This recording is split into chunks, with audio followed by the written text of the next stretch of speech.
Hi, welcome. Today I will show you how to win games with style. With this video, you will be able to use all of your creativity because we will talk about sacrifices and combinations. So, first, of course, we will talk about the two concepts, seeing the differences and why you should play combinations and sacrifices. And then I will show you 10 different examples based on real games played by the best players ever. So let's jump to our video. But before that, did you know that almost 87% of the viewers isn't subscribed? Why don't you like me? I am a great person and my goal is good. I want to help you to improve. So to do that, you just need to subscribe and you will give me a very, very important help to continue producing content for you. So if you enjoy the content, please subscribe, push the like button, push the notifications on, and if you want me to do different stuff, please put on the comments below. So let's continue with our video. So talking about the combinations and sacrifices, why should you play them and why are these concepts important?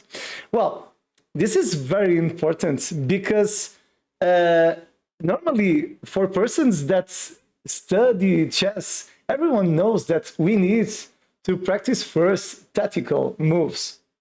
And most of times to start doing tactics on your games, you need to open the path to start doing tactics. So to do this, normally this involves calculation, and with the calculation, you will be able to do combinations. So what are the differences between the combination and the sacrifices? Well, a sacrifice is when you give a piece and you're going to have some value in exchange. So, for example, you will give up your queen and you will be able to give checkmate later. So you have short sacrifices and long sacrifices. So this has been studied, and normally the most spectacular sacrifices are the long. About the combinations, when you do a combination, you don't need to do a sacrifice. So a combination is several moves that permits or help you to reach some advantage. Talking about the advantages, you can win initiative, positions, or, for example, give checkmate or win material. These are some of the advantages of doing sacrifice or a combination. Another is sacrifice or a combination can help you to survive from a lost position. For example, you can be without the initiative defending with a passive game, and a sacrifice or a combination can help you to survive and win the initiative, winning the game or drawing the position. So how can you put this in practice easier? Well, simple. You need to know very well the principles of the development and the best positions for your pieces. You want to be able to evaluate correctly where are the debilities of your opponents, and you want to be always evaluating the potential of your pieces and your opponents. So about another advantage of the, for example, sacrifice. Normally, most of the players aren't expecting when you do a sacrifice. And here you need to be careful because most of players, when they do a sacrifice, they think, oh, okay, I'm going to give up the piece and let's pray for this to work. No, that's not a good mindset because you want to think a different way. You want to give up the piece knowing that you're going to win something in exchange. Because if you don't be able to recover the material, this is not a sacrifice. This is a blunder. So be careful with that, okay? So, well, I think we already talked a little bit about the essential concepts. And let's talk a little bit more. I'm going to show a game between Paul Morphy and James Thompson just to open the appetite. And then we will see the 10 positions based on real life games. So Paul Morphy is playing with white, and James Thompson is playing with black. And of course, Paul Morphy, if you don't know him, you need to study Paul Morphy. We already have here in this channel one game, the Operas game. It's beautiful stuff, one of my favorite games. And as you're seeing, he started an handicap game without a knight. It wasn't necessary. So he started with e4, e5, knight, knight, and after bishop c4, this is an Italian without a knight, he will do a species of Evans Gambit, playing b4, but an Evans Gambit without a knight, so it's completely nuts. So bishop takes, and after c3, bishop a5, castle kingside, and now bishop b6. But now everything is well. So he played d4, doing like opening, and after d6, pawn takes, and here black will take with the knight. Right now you already have a combination. Very important. This is a combination, and we will see a sacrifice inside this combination, because after knight takes knight, pawn takes, bishop sacrifices will help you to achieve your goal. Because if king takes bishop, queen takes queen, and you're going to win material. So in this case, this is a short sacrifice. So these are the easiest ones, but today I will show you more complex exercises. So of course, in this position, the black player has advanced the king to e7, and after that, of course, queen to b3, just to try, for example, rook d1, this kind of stuff, continue with some dynamic, because he is still losing by 3 points. Here, black has continued with knight f6, and of course, after bishop a3, he is giving again a check. Black will continue with c5. This continued with rook d1, and after queen to c7, this will continue with f4, because, well, this is a romantic game. This game has been played in 1859, so of course Morphy wants to attack. So this continued with rook to f8, and after bishop c4, rook d8, of course, if you're winning, you want to simplify the position exchanging pieces. So rook to e1, of course, Morphy is losing, so he doesn't want to exchange material. Here, black will continue with bishop d7, and after bishop c1, rook, well, black isn't developing. Here, as you're seeing, rook, Thompson is always defending in a passive way. So Morphy can do whatever he wants. So here, pawn takes, queen takes, bishop to f4, attacking again the queen, will lead to complete advantage for white, because after queen to h5, rook again to d7, and after king e5 is just demolishing, because now this pawn will advance and then will advance again, and the bishop is pinned, so because of the presence of the rook. So this is completely won for Morphy, because he has a plan, he is attacking, and the first combination helped him to expose his opponent's king. So this continued with knight, and of course the advance already works, but here he has played queen to a4, creating pressure to the bishop, and of course he's threatening to take the bishop, giving checkmate in one. So here the queen has played to g4 to defend the bishop, and after that pawn advances is too strong. This continued with knight. Of course, queen was just terrible because bishop can take. And after that, rook takes another sacrifice. We have another combination that leads to a victory for white. So this will finish in a brilliant way for Paul Morphy, because he, on those days, he was a machine calculating. He was very strong. So two sacrifices on combinations, and then after king plays to c8, if you want you can put on pause, because this is beautiful stuff, because he will sacrifice the queen. And after pawn takes, bishop gives checkmate, another sacrifice that leads to a victory. As you've seen, Paul Morphy has done combinations and sacrifices, but it isn't necessary to sacrifice to do combinations. Don't forget about that. But I think I'm talking about me, and normally when I play chess, I love to sacrifice material because, I don't know, probably this happens because I'm always studying romantic players. So we've already saw Blackburn, Paul Morphy, even Steinitz.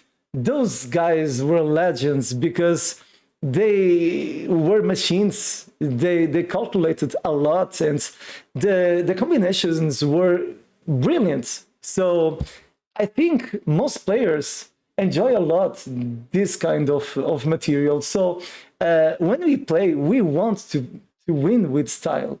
So let's jump to our 5 games. And the first game is, of course, from the first ever world champion by the International Federation. So I'm talking about Willem Steinitz. So Steinitz is playing with black, and his opponent is named Iwit, I think. I don't know if the accent is correct. So this game has been played in 1866. And here, the last move has been bishop to g3. And here, black has a very, very nice combination with sacrifices. So first, we will advance the pawn. And this pawn is threatening to take the rook.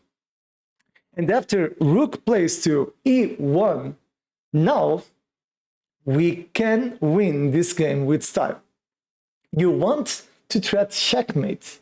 And of course, how can we do that? We need to distract the bishop, because this bishop is protecting the h2 pawn.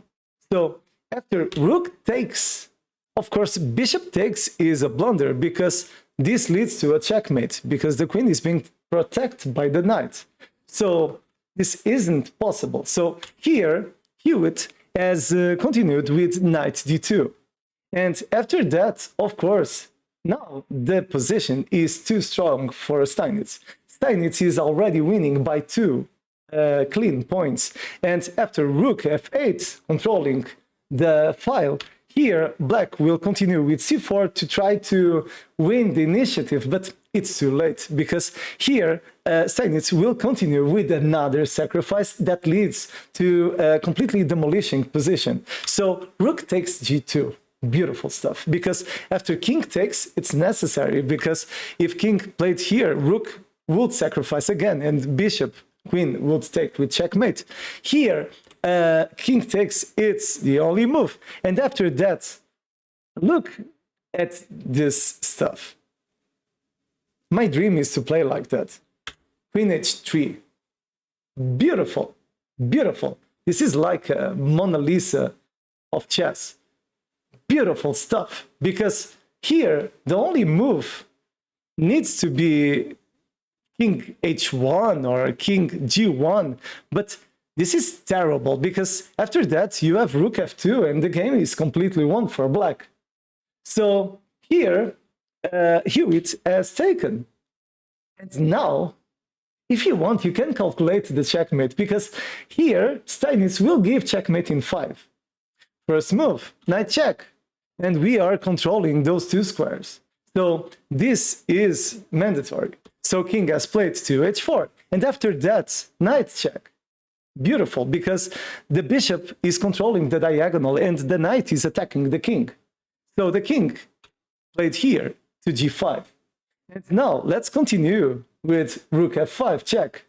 And okay, this isn't possible, but this is the only move. So let's play king to g4. And now again, h5. Brilliant stuff. And after that, this is checkmate with rook f2, because the knight is controlling the square, the rook is protecting the knight, and the pawn is attacking g. So, and the bishop, of course, is attacking the king. So, brilliant combination. And this combination has started with a sacrifice. Have you seen? So you need to calculate a lot. You need to evaluate the abilities of your opponents, and you want to give mobility and potential to your pieces. If you do that, you will be able to do spectacular games. And oh, okay, some of you are thinking, oh, but these are romantic games. I will show you modern games too today. These are possible in 21st century. It's possible. You just need to believe that it's possible. Believe about yourself. Let's go to our second position. And the second position has been played by another player that I enjoy a lot, Frank Marshall. So another romantic player. So Frank Marshall has played with Levitsky. I play his opening. Levitsky was an interesting player too. We can talk about that later on another video too. If you want, please put on the comments, because the Levitsky is very interesting. So here, Frank Marshall is playing with black. And the last move of Levitsky has been rook to e5. And this game is beautiful because now we have a combination that will lead to checkmate. First, we need to see how to win material. Important. How can you see those combinations if you started 1 month ago or 2 months ago? Simple. You want to do a lot of tactics, and you want to study the mating patterns. This is very important. Here, I already put one mating pattern. I will put all, okay? But of course, I will do several videos about the different patterns because of the length of the videos. So let's go. Here, the first move is rook to h6. And this will lead to an advantage because the queen is being attacked. And here, after queen plays to g5, of course, rook takes bishop is too strong, because if pawn takes, we will have knight f3 attacking the king and attacking the queen. So, of course, here black has played rook to c5 to try to attack the opponent's queen. And here, Marshall will do a beautiful move. Again, if you want, you can put on pause because this is completely genius by Frank Marshall. Here, he has played queen to g3 and the game is finished, completely finished. Because, well, if pawn takes, knight check, and after king plays to h1, this is checkmate. The other idea is to take with the pawn, but if pawn takes, this leads to another checkmate because the rook is controlling the h file. And if queen takes, it's genius too, because here knight e2, and after king h1, knight takes g3. And of course, if this pawn takes again, we can take with checkmate. And if the king plays here, knight e2 can be done, or even to take on f1. f1, I think, works pretty well. But if you want, you can play again this, and then play something like that, because you are winning by 3 points. So one or another you can play, because this game is completely won. Of course, his opponent has resigned, because after that, the game is completely won for black. So another beautiful combination with sacrifices. So brilliant stuff by Frank Marshall. The next game has been played by another legend. This guy was completely amazing. And for me, I think it's completely impossible to see a player playing the same style as this guy. I'm talking about Tigran Petrosian. Petrosian, for me, was the most the defensive world champion ever. And this guy knows pretty well how to play with prophylactics and with the initiative. And this is a combination that leads to a completely devastation, sorry, in this game. So Petrosian is playing with white, and his opponent is a notable player too, Pacman. Pacman was an author too, so he has written several good chess books. So here, the last move has been, well, rook, and after rook to d8, this position is completely won for white. But to see this position, you need to see the pattern of the checkmate. So again, if you want, you can put on pause and think a little bit. Well, Petrosian has made a sacrifice. Queen takes bishop. Amazing, amazing, amazing, amazing. Well, because I was talking in Portuguese right now too. This is the effect that Petrosian has in me. I forget how to talk. King has taken the queen, and after that, bishop check. The idea is quite simple because he doesn't want the king to go back to g7, and after that, the king needs to go to g5. He wants the king to go to his side. And yeah, let's go. Bishop g7, it's done. Because the secret is to control those two squares. And after bishop g7, it's impossible to survive this position. Because let's see, if e5, h4, king to h5, and now, why not? Rook takes e5, and after g5, rook takes, this is checkmate. So it's too complicated. It's impossible to survive Petrosian. Another idea, imagine f5, h4, king goes, and bishop f3, checkmate. So to do sacrifices, it's very important that you have a good tactical play, because you need to calculate pretty well. And in another video, I will show you how to calculate correctly, okay? So, very, very important. And again, brilliant combination by Tigran Petrosian. In our next game, we will see, again, we are already seen, I think on the video about the initiative, very important. If you haven't seen, it's related to this video, so it's very important stuff. We've seen another game from Rosolimo. Rosolimo was a very tactical player, and he was pretty strong. He invented the Rosolimo variation against the Sicilian, and this guy, well, is playing with white. And just to show you the way of thinking of Rosolimo, on the last move, he has played rook to a3. And after that, black has continued with knight e6. Right now, we already have a combination that leads to a victory.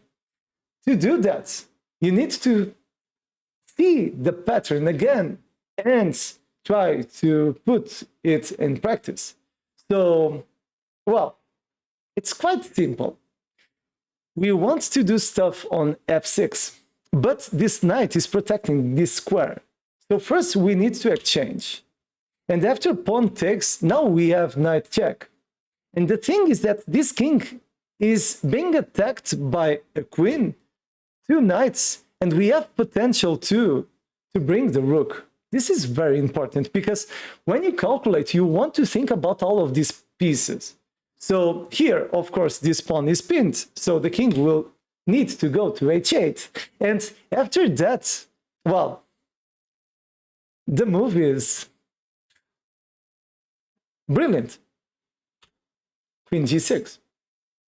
And after that, well, the game is completely lost for black, because here Reisman has played queen to c2 because he wants to protect this material.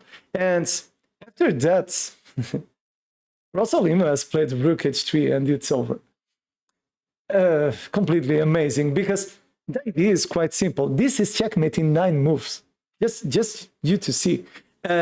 If queen takes queen, the idea is knight takes g6. This pawn cannot take, and after this pawn takes, rook gives checkmate. Brilliant. And if, let's see, the knight plays, for example, to g5 to try to protect the pawn. Of course, first we will take the knight. And this pawn cannot take, because after that, queen takes f6, king plays here, and of course we can play, I think rook is good, but knight g4 probably is better, because after queen g6, knight h6, queen takes, it's necessary because the king cannot go anywhere. And after that, queen takes, and we will give checkmate, just to show. After that, this is checkmate in 1, and we don't have any hypothesis because this is checkmate. So brilliant combination by Rosolimo. Rosolimo probably was one of the best tactical players ever, in my opinion. He was very strong. So in the next game, we will see another legend, and he has written some books too. He was one of the best players some years ago. So he has played. Sorry, I need to change here this, and he has played, I think, in 1909, I think, and he was one of the best players in the world. So his name is Saviali Tartakower, and his opponent was very strong too, is Karl Schlechter. So here, the last move has been knight to e5, and after pawn takes, this will lead to several sacrifices inserted in a brilliant combination. So here, Tartakower has sacrificed the knight. Knight takes f7. And after king takes, this will lead to queen h5. And the thing is that the knight is pinned. So after that, king had played to g8, and of course, he will give up everything. Rook takes. And rook takes isn't easy to play because, well, most of players wouldn't do that. Probably they would see bishop takes on h6, but the thing is that this is the best move according to the computers. And the thing is that if queen takes, of course, queen takes rook, and we are winning right now. And if rook check here, just to show, if pawn takes, this will be terrible because queen g6, and after that, bishop can take on h6, and the king is completely exposed. So here, Schlechter has played rook check, and after rook played to f1, takes with the bishop, and the thing is that black will try to protect his king with the bishop on f8. And here, bishop takes h6. Genius stuff by this guy, because after, for example, pawn takes, queen g6 again, and queen to g7 doesn't protect because we have knight to d6. And just to show, after queen to f8, we have bishop c4, and after king to h8, we have knight check. So this will lead to a checkmate because queen takes, of course, queen takes. It's obvious. And if king plays here, we can play, for example, knight g5, king, and checkmate, because the pawn cannot take, or else the bishop takes the king. So it isn't possible. So brilliant stuff. This continued with queen to f6, and after that, bishop to g5 attacks the queen, and the queen will try to defend on f5. Here, of course, this is always won because probably the best move is just to play knight e5 because queen cannot take, but this kind of stuff isn't possible because of bishop c4. But, well, he has played knight to d6. He is more spectacular because he is doing another sacrifice. So after bishop takes knight, now we have bishop c4, and after bishop e6, the idea is just to play rook f1 and attacking the queen. So here, queen takes, bishop takes, and now the game is completely won. And this finished a few moves later, and okay, it's done.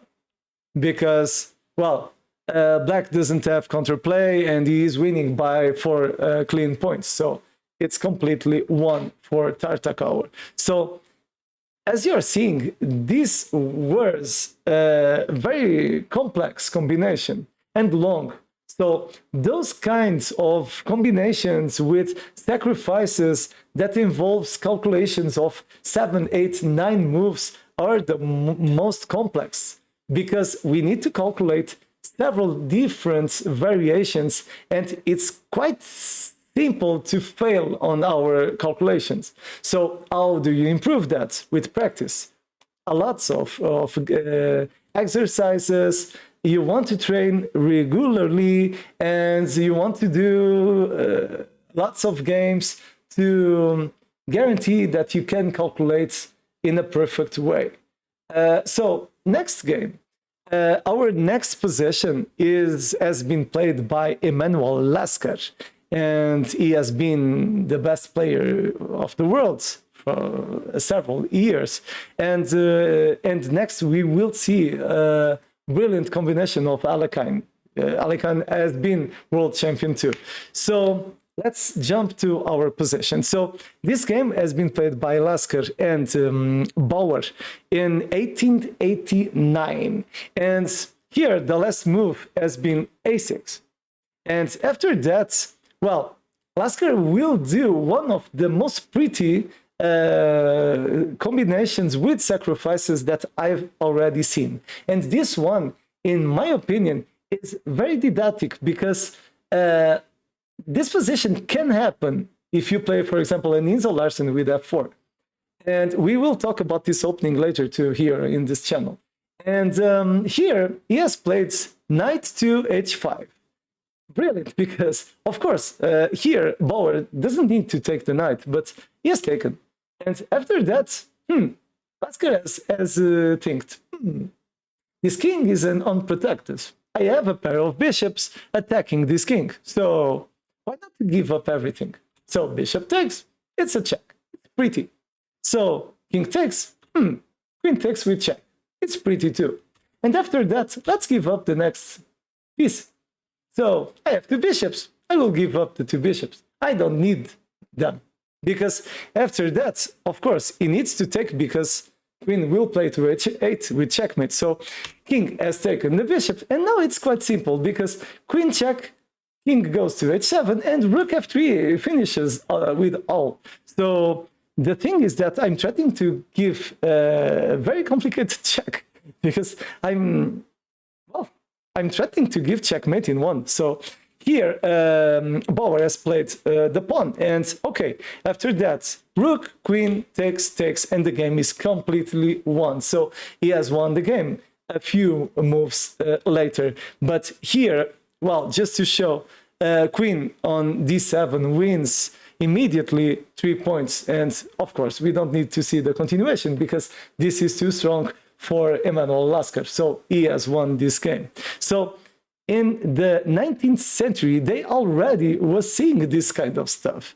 So we need to do this in our games, because we are living 200 years later. So we need to do this stuff in our games. It's important, because we are learning with the legends. And talking about legends, the next one is Alexander Alekhine. So Alekhine was playing in 1913 against Rodinsky. And, well, he was playing with white, and he will do sacrifice, maybe a blunder, I don't know. It's complicated to evaluate that, because the position isn't pretty for black. But, well, he played this move, and here bishop has taken. Probably this isn't the best idea because the queen could take on b7, but we will see bishop takes on f7 because probably we will analyze this game later on another video. So bishop takes, knight takes, and queen takes. And here the idea is to take on b7. And the thing is that this game is completely equal. So Alekhine isn't winning, but it's important to calculate always when we play, because if you calculate better than your opponent, you are going to win the game, even if the position is equal. So here, Alekhine will play just king d7. If you want my rook, take my rook. I don't need this rook because the queen will be outside of the game. And of course, Rodinsky has taken. Thank you very much for your rook. And okay, Alekhine will continue in a way that, well, it's hard for me. The other game was the Mona Lisa of chess. This one is a Picasso because, well, Picasso was too abstract and Alekhine is too abstract for me. I like to do sacrifices. I like to take risks, but to find this kind of ideas, it's just beautiful stuff because, well, I'm threatening to give checkmate in one move with queen to e2. Of course, here Rodinsky has played well with f3, and Alekhine has continued with, okay, I give up a rook, so I will give up another piece. Bishop takes on f3. I don't need this bishop. Yeah, it isn't necessary. So the pawn has taken, and now he has played knight to d4. I don't need this knight. I gave up a rook. I gave up a bishop. I don't need this knight. It isn't necessary.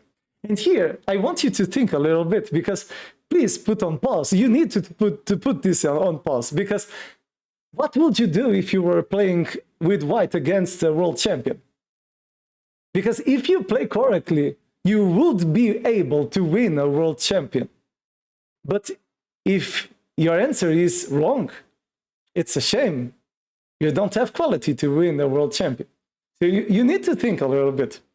Because here, in this position, white has failed. And I'm not going to give you the answer. I want you to solve this problem. Please put on the comments, because I want to know if you know this answer.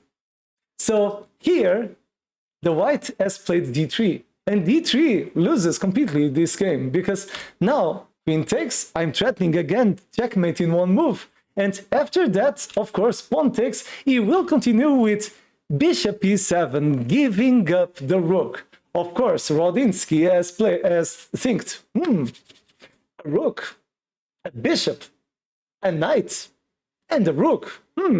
Looks pretty for me. Let's take. Checkmate, it's over. Incredible. Blackburn was completely crazy by whiskey. I don't know if Alekhine enjoyed whiskey too, but have you seen that? A bishop, a knight, and two rooks? It's completely amazing. Genius, or nuts, I don't know. But it's amazing. This is a Picasso. So beautiful, brilliant stuff. We need to see 3 more positions, because I have lots of material for you. I still have Gufeld for you, Steinitz, it's completely crazy stuff, and Serper, another grandmaster to show. So the next position has been played more recently in 1973 between Edward Gufeld and Vladimir Bajirov. So we will see this static from the black's point of view. So Gufeld is playing black, and in this position we will see another application of the combinations slash sacrifices, because we have seen always combinations to give checkmate and on positions that we have the initiative and potential to win the game.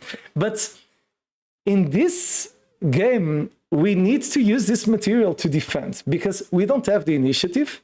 We are already being attacked. And, well, White is threatening to give checkmate in a few moves. So here, Gufeld has seen a brilliant defense. First, he has played knight to h5. And after g4, well, Gufeld has think, this guy wants to give me checkmate. So I don't want to lose this game with checkmate. So this knight is over. I don't need this knight. I'm going to give up this knight to survive to this position. But if I'm going to give material, I need to think in counterplay. How can I create counterplay? Easy. Taking this pawn. So, of course, white has taken. And now he is threatening to take this pawn, giving checkmate. So, complicated. We don't want this to happen. So, how can we prevent that? Have you seen? Yeah, g5. g5, and the file is closed because of the pawn. And of course, the white player cannot take his own pawn. Cannibalism doesn't exist in chess. So this is complicated. So how can white play? Because this queen cannot do nothing anymore because the pawn is being protected by the queen. So after rook attacks the pawn, necessary because he doesn't have nothing different, here he will give up again the pawn. Crazy stuff. Because now, of course, castle kingside to try to create counterplay and attacking the rook. But this position is equal. And the thing is that in this position, Gufeld knows what he is doing, and Bajirov is completely thinking about what's happening right now. So rook has taken another pawn, and okay, the material is equal, but this is completely crazy, this position. So this continued with knight f4. Of course, the white is giving up a knight to try to open the position and create problems. And okay, Gufeld says, okay, do you want to offer the knight? I'm going to take the knight. Thank you. Merry Christmas for you. So here he has taken again with the other knight. And in this position, Gufeld is winning by 2 points, and he can take with the rook. Because after queen takes, the idea of playing c3 is too dangerous for white. Because right now the material continues equal, but with the difference that white is not threatening checkmate anymore, and black is creating problems to the opponent's king. So after that, pawn has taken, and now knight to b4 threatens checkmate in 1, because the knight is controlling this square, and the pawn is controlling the other 2 squares. So after that, king has played in this direction, and bishop to e6, another sacrifice. Here, bishop has taken, and of course, knight has sacrificed on d3. Of course, here, important, if rook takes, queen b8 leads to a checkmate, because after this move, rook a1, king on this direction, and this is a checkmate. So completely genius, Edward Gufeld. Beautiful stuff by him. So here, the white player has played queen to f7, and after that, queen check, bishop played to b3, and of course rook has taken the bishop. This position is completely won right now. This continued with king, and now of course rook b4, giving up the rook, because after king takes rook, of course knight d5, protecting the pawn, threatening to give check with the queen on b2, and now of course this will lead to a forced mate in 4. So here white has resigned because the knight is controlling this square, the pawn is controlling this one, the queen is controlling this one, and after this move, here Gufeld would continue with just playing, for example, queen e2 check. After this move, this is completely over because of queen b2, king c4, and queen b5 checkmate. So completely crazy, this position. And of course, the last positions that I have to show you are the most complex ones. So these positions are best for candidates to masters or international masters, feed masters, because these are very complicated. So we have two more positions to show. This video is already too long, but let's see this very quickly. And the next position has been played by Staniszewski and Nikonov. So here, Staniszewski will give up everything he has. So this started with g4. And of course, we have potential on the king side. And after knight played to d6, he continued with rook to e1, trying to put his pieces attacking on the king side. And after bishop b5, he will continue with queen f4. Here, white is improving all of his pieces. And now, this is the most pretty part of the game, because don't forget the concept. You do sacrifices when you want to win something, a positional advantage, a checkmate, you want to have the initiative, so you want to have something in return. And here, the thing is that this knight and this queen are attacking the pawn on f6. And this pawn on f6 is too strong. So what will he do? He will see that he has potential on those two squares. h6 is a real problem. So he could give checkmate if this knight wasn't here. So how can he solve that? Simple. Giving up the two knights. So knight to d7, queen takes, and now knight attacks queen. After queen to d8, knight gave up again. And queen takes the knight. And now the thing is that this rook has already the path completely open. So after rook h3, this pawn won't fall again because the queen isn't here. And the most interesting part is that this game is completely equal. So black is winning by 5 points, and black has answered to draw this game. But it's complicated to draw this game. You need to see a detail. If you find the detail, please tell me. So this continued with h5, and after pawn takes, of course, pawn takes, rook takes is checkmate, so it's not possible. And after pawn advances, queen leads to, well, a threat of checkmate. So here, the position is already better for black. So this works for black, not for white. And I want you to find the defense. Please put on the comments later. And the thing is that here, Nikonov has played queen to d8, and this continued with h6. And after queen takes, this will finish with a checkmate in 4 moves. Queen g7, my god, beautiful, brilliant stuff. Because after knight takes, pawn takes, check. Of course, the king cannot go here because of the rook. And this continued with queen h6. And after pawn takes and promotes 2 knights, it's beautiful under promotion, the king will play here, and this will lead to a checkmate. My god, what happened here? I don't know where I am. This is completely nuts.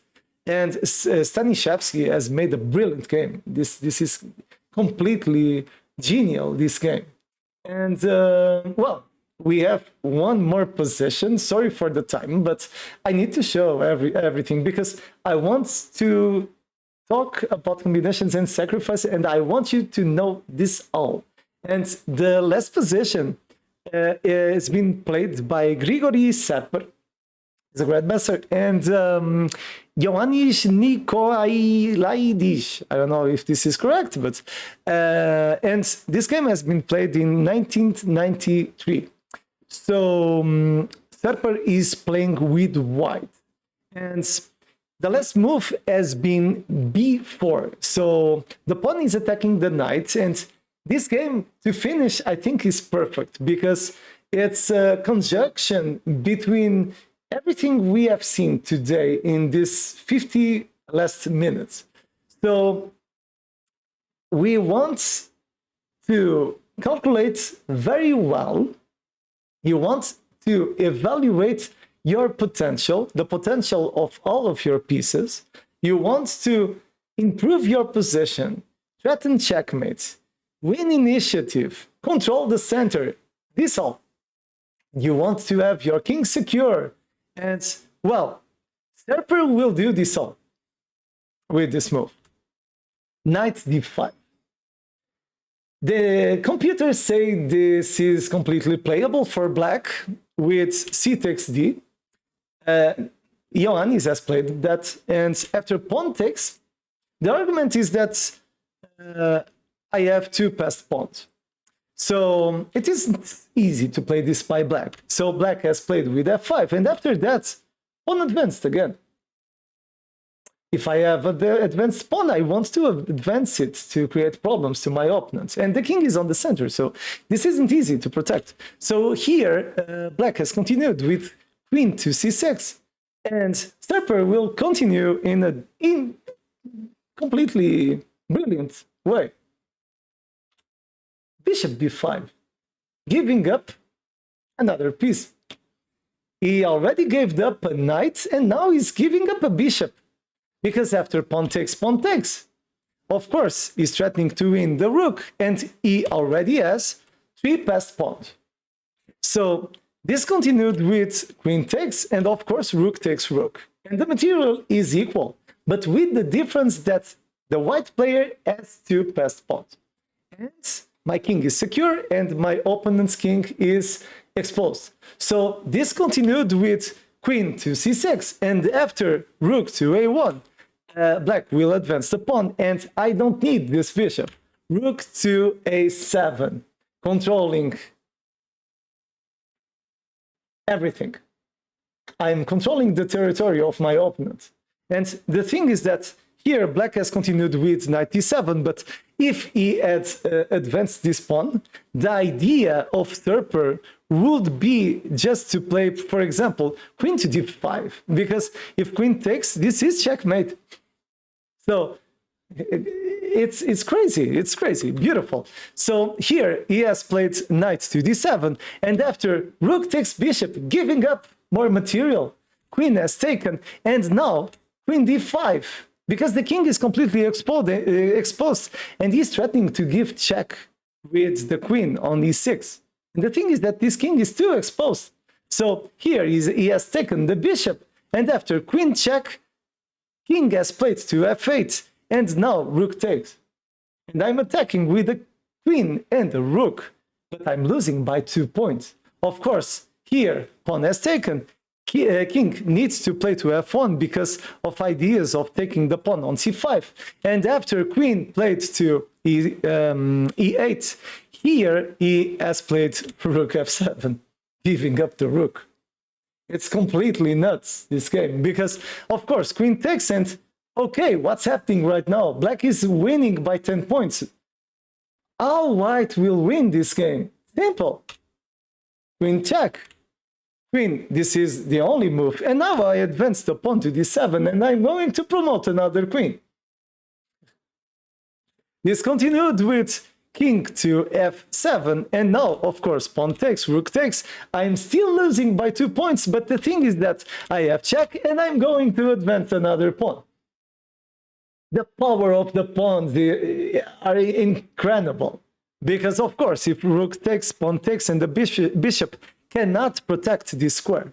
So this continued with the advancing of the pawn, and after pawn advances, pawn advance, and of course queen check, king here, and queen check. This will lead to another sacrifice here, and after that pawn promoted. So this will finish. I want to show you until the end, because you need to be careful even when you're winning the game, because after queen check, and queen check, taking the pawn, here black will advance the pawn to e2, and I want you to think pretty well about that. Would you take this pawn? You have 5 seconds. 4, 3, 2, 1. If you told yes, you would lose the game because of the check.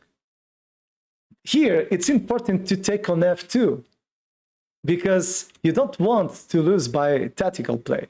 And of course, if bishop sacrifices, you don't want to take the pawn, you don't want to take the bishop, you just want to play king e1 and win the game. Now it's over. Completely genius game by Serper.